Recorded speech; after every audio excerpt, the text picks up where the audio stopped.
William Carey చెప్పులు కుట్టుకునేవాడు. భారతదేశానికి వచ్చినప్పుడు చిపారా అని అన్నారు. 44 భాషలు నేర్చుకున్నాడు. 40 భాషల్లోకి బైబిల్ తర్జుమా చేయడం మొదలు పెట్టాడు. 28 భాషల్లో కొత్త నిబంధన, 17 భాషల్లో పూర్తి బైబిల్ తర్జుమా చేసి నీ చేతుల్లో ఉన్న ఈ తెలుగు బైబిల్ పెట్టింది ఆయనే.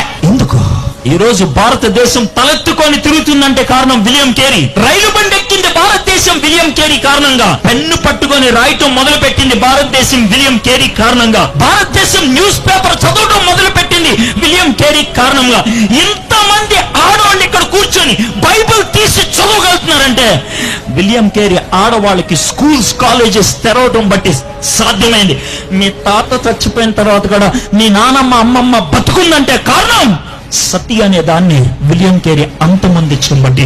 ఎందుకు దేవుడు దర్శనమిచ్చాడు? అంధకారంలో ఉన్నటువంటి భారతదేశాన్ని వెలుగులోకి నడిపించాలి అని. దేవునితో గడిపితే ఆయన ఒక దర్శనం ఇస్తాడు.